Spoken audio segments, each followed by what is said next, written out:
नमस्कार. हिंदुस्तान पोस्टमध्ये मी सुप्रीम मस्कर आपलं स्वागत करतो. महाराष्ट्र विधानसभा निवडणुकीसाठी आज मतदान झाले आणि या मतदानानंतर एक्झिट पोल सुद्धा आपल्या समोर आलेले आहेत. आज 9 एक्झिट पोल आम्ही आमच्यासोबत घेतलेत.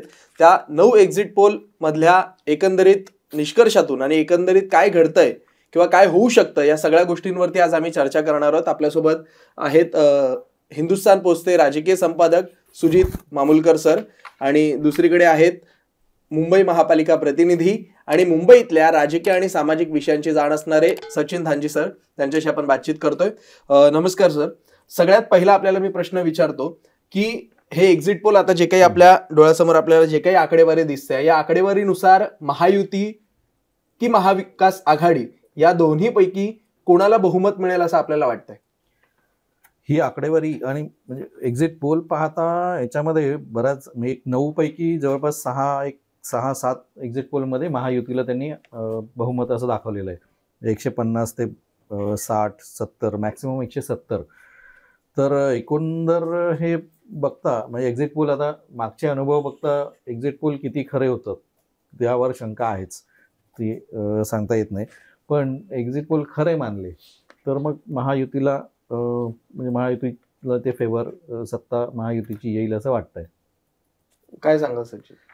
जर तुम्ही या सगळ्या आकडेवारीकडे जर तुम्ही नजर मारता तुमच्या लक्षात येईल की चाणक्यचा एक रिपोर्ट याच्यामध्ये बघा, महायुतीला 152 ते 160, मव्या 130 ते 138, मॅट्रिकच्या 150 ते 170 आणि मव्याला त्यांनी 110 ते 130. मग असा पोल मी पहिल्यांदा पाहतोय. कारण लोकसभेला जे आपले सर्वे रिपोर्ट्स आले ते बघायला फोल ठरलेत आणि चुकीचे ठरलेत. तर कुठेतरी हे सर्वे करणाऱ्या एजन्सीज आहेत यांनी स्वतःला सेफ करण्यासाठी अशा प्रकारचे पोल देत. कारण जनरली सर्वेचे रिपोर्ट्स हे एखाद दुसरा 19-20चा फरक असू शकतो, परंतु 30-40 सीटच्या मध्ये एवढा गॅप टाकला आहे म्हणजे उद्या कोणी म्हणू शकेल की बघा आमचा रिपोर्ट अपयोग्य ठरला. त्यामुळे कुठेतरी या ह्याच्यामध्ये ठीक आहे, या सगळ्या ह्याच्यामध्ये महायुतीला सगळ्यात जास्त ज्यांनी आपण जे कौल दिलेले आहेत ह्याच्यामध्ये आपल्या सर्वेमध्ये, आणि तसंही याचे वातावरणही आहे. कारण ज्या योजना आहेत, जी विकास कामं आहेत या जोगावरती ते मिळतील. परंतु एकूणच सर्वेचा जो आजचा जो रिपोर्ट आहे त्यावरती तरी आपण सर्वसाधारण मत असं तयार होत आहे की भविष्यामध्ये येणारे जे सरकार असेल ते महायुतीचे असेल. ते आता कसं येते आणि कोणाच्या जोगावरती येते ते पुढे पाहता येईल. 5 वाजेपर्यंत जर आपण मतदानाची आकडेवारी पाहिली तर ही आकडेवारी कुठेतरी वाढेल असं चिन्ह आहे. आणि यामुळे काय वाटतंय की सत्ताधारी किंवा विरोधी पक्ष कोणाला फायदा होऊ शकतो या मतदानाच्या आकडेवारीचा? कारण देवेंद्र फडणवीस नुकतंच म्हणाले होते की सत्ताधारी पक्षाला जेव्हा जेव्हा मतदानाची टक्केवारी वाढते तेव्हा फायदा होतो. या विधानाकडे आणि एकंदरीत या आकडेवारीकडे आपण कसं बघता? मला वाटतं जेव्हा मतदानाचा टक्का वाढतो तेव्हा प्रस्थापितांना तो एक धक्का असतो असं एक ओव्हरऑल मानलं जातं. पण याच्यामध्ये असंही म्हणता येईल, जर महायुतीच्या फेवर जर वातावरण असेल, मला वाटतं लाडकी बहीण ही स्कीम जर चालली, याच्यामध्ये महिला जास्त प्रमाणात उतरल्यात असंही एक चित्र दिसतंय. तर महिला जर जास्त उतरल्या असतील तर लाडकी बहीण योजना चालेल आणि ते महायुतीला सकारात्मक एक बाजू होईल. त्यामुळे जर तसं जर टक्केवारी वाढली असेल तर ती महायुतीला फेवरेबल होईल, नाहीतर मग प्रस्थापितांच्या विरोधात जाऊ शकतो. म्हणजे आता ती शेतकऱ्यांची म्हणजे विशेषतः विदर्भामध्ये जर टक्केवारी वाढली असेल म्हणजे काही प्रमाणापेक्षा जास्त एक 4 ते 5% फरक असेल ना, तर मग तो प्रस्थापितांना धक्का असं मानलं जाऊ शकतं. नाही, निश्चितच कोणत्याही निवडणुकीमध्ये जेव्हा एखादा मतदानाचा टक्का वाढतो आणि तो मोठ्या प्रमाणात वाढला तर तो प्रस्थापितांच्या विरोधात. पण आजची जर आपण 5 याची वाजेपर्यंत जे आकडेवारी जर आपण जर पाहिली तर तेवढ्या प्रमाणात वाढलेली नाही. आणि आता आपण असं एक गृहीत धरून चालूया की चला ही जी टक्केवारी आपली वाढली आहे ती कोणाची वाढली आहे? तर ती महिलांची वाढली का, शेतकऱ्यांची वाढली का, किंवा शेतकऱ्यांचे प्रश्न हे झाले किंवा विकासाच्या मुद्द्यावरती नवमतदारांनी केलंय का? तर ह्या सगळ्या गोष्टी बघायला पाहिजे. आणि जो टक्का वाढला आहे त्याच्यावरतीच फक्त आपण बोलतोय, कारण त्याच्यामुळे प्रस्थापितांना एवढा धोका निर्माण होईल एवढा नाही आहे. परंतु काही प्रमाणात कुठेतरी हे जे सर्वे सर्वेच्या अहवालांवरून क्लिअर येत आहे की 19-20च्या दोघांमध्ये फरक येतोय. आणि त्यामुळेच कदाचित मला वाटत नाही की तो प्रस्थापितांच्या एवढ्या विरोधात जाईल असं. आपण जसं म्हणालात की लाडकी बहीण योजना ही प्रभावी ठरू शकते, महिला मतदार सुद्धा घराच्या बाहेर पडलेत मतदानासाठी.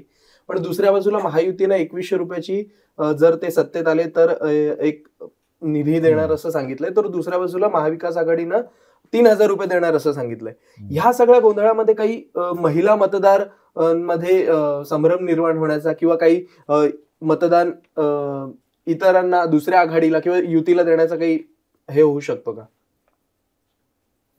तसं बघायला गेलं तर आता त्या महिला कुठली महिला कसा विचार करते हा भाग आहेच. म्हणजे आज जे मिळतंय 1500 रुपये तर आज त्यांना मिळालेले आहेत, म्हणजे त्यांच्या अकाउंटला ऍक्च्युअल किती आले याच्यावर ते जास्त विश्वास ठेवतील असं माझा अंदाज आहे. कारण पुढे 2100 तर आता त्यांनी सांगितलं 1500 आहेत आणि 2100 आता आम्ही वाढवून देणार असं जे महायुतीने आश्वासन दिलंय त्याच्यावर महिला आता जास्त विश्वास ठेवतील. कारण 3000 रुपये म्हणजे सत्ता आली नाही आली किंवा अजून काही बदल झाला नंतर इतर काही कारणं देऊन की म्हणजे आर्थिक परिस्थिती पण बघायला लागेल राज्य शासनाची, तर सरकारी तिजोरीवर किती बोजा पडेल या याच्यावरून पुढचं कदाचित भवितव्य त्या योजनेचं असेल. सत्ता स्थापनेला कोण दावा करू शकतं काय वाटतं आपल्याला सचिनजी?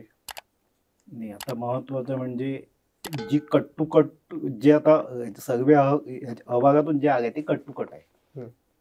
आता जर तुम्ही महायुतीकडे बघत असाल तर शिवसेना, भाजप आणि राष्ट्रवादी काँग्रेस, अजित पवार गट, आणि यांना जर सत्ता स्थापन करायची तर याच्या जोरावर ते करणार. परंतु मनात कुठेतरी शंकेची पार आपली चुकते की यांच्यामध्ये अजित पवार गट आहे किंवा अजित पवार यांची जी राष्ट्रवादी हे उद्या महाविकास आघाडीला जाऊन मिळू सुद्धा शकतात. शेवटी हे सर्व 23च्या निकालानंतर स्पष्ट होईल. परंतु अशी शक्यता वर्तवण्यात काहीच हरकत नाही आहे. कारण जर मी तुम्हाला मुंबईतच उदाहरण देतो. शिवाजीनगर मध्ये त्यांचे उमेदवार आहेत नवाब मलिक, अणुशक्तीमध्ये सना मलिक आहेत आणि वांद्रे पूर्व येथे जिशान सिद्दीकी आहे. तिन्हीच्या प्रचारात भाजप तेवढी उतरलेली नाही आहे, शिवसेनाही तेवढी उतरलेली नाही आहे. शिवाजीनगरला तर शिवसेनेने उमेदवार दिलाय समोर.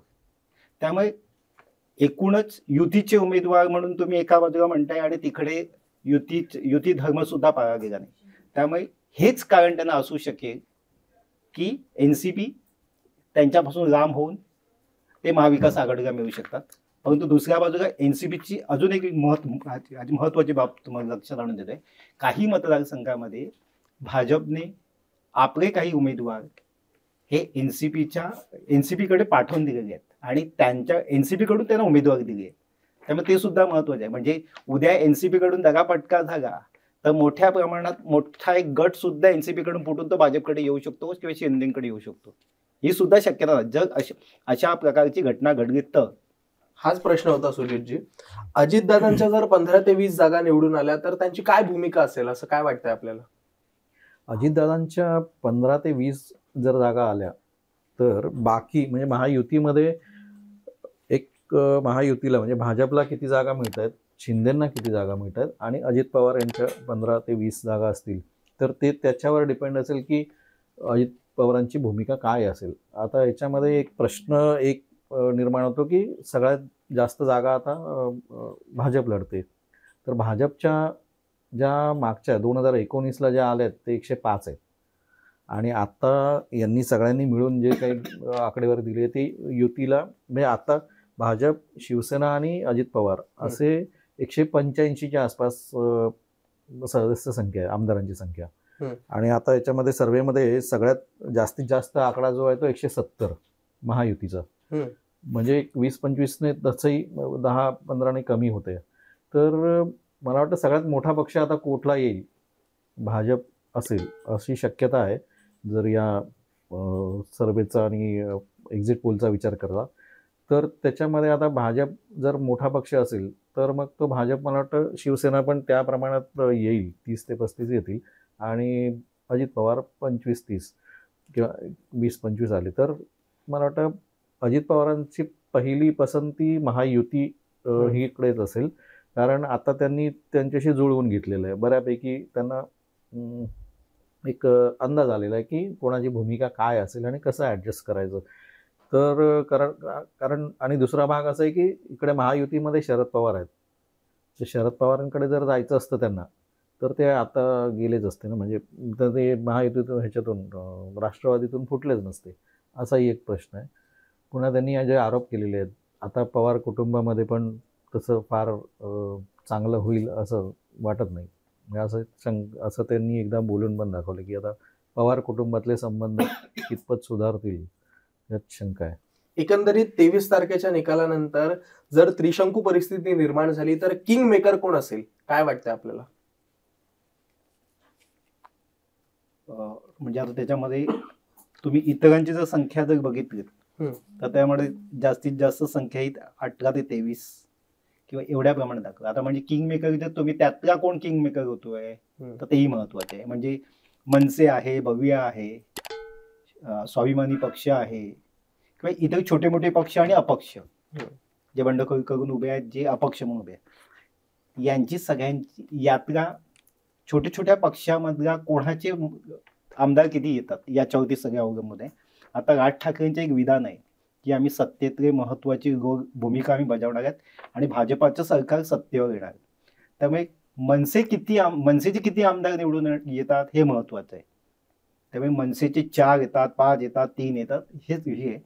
भव्याचे किती आहेत, कारण भव्यासोबत आत्ता जे वसईमध्ये जे प्रकरण झालं भाजप, त्यामुळे ते भाजपसोबत किती येतील की त्यावेळेची त्यांची परिस्थिती किंवा त्यावेळेची त्यांची भूमिका काय असेल त्याच्यावरती होईल. त्यामुळे छोटे छोटे पक्ष आणि अपक्ष यांना गळाला गावण्यात एक मोठा पक्ष म्हणून भाजप किती यशस्वी ठरतो हे महत्वाचं आहे. आणि त्या परिस्थितीनुसार मग सत्ता स्थापनेचा दावा होतो. सत्ता स्थापनेचा दावा तर होईलच, पण अधिक सरकार कसं मजबूत करता येईल यासाठी त्यांचा प्रयत्न होईल. बरोबर. म्हणजे एकंदरीत अपक्ष उमेदवार असतील जे पुढे निवडून येतील किंवा मनसे, स्वाभिमानी पक्ष यांसारखे छोटे पक्ष असतील, यांच्या सपोर्ट शिवाय कोणीही बहुमत मिळू शकणार नाही, ही एकंदरीत परिस्थिती आहे. आणि भाजपला जरी 90हून जास्त जागा मिळाल्या तरी 105 जागा आत्ता असताना ते मागे जातील, ही परिस्थिती आपल्याला पाहायला मिळते. एकंदरीत भाजप सत्ता स्थापनेचा दावा करू शकतं, मात्र जर त्रिशंकू परिस्थिती निकालानंतर निर्माण झाली तर किंग मेकर कोण असेल हे पाहणं उत्सुकतेचं ठरणार आहे. तत्पूर्वी गल्लोगल्लीचे आमचे एपिसोड पाहत राहा. धन्यवाद.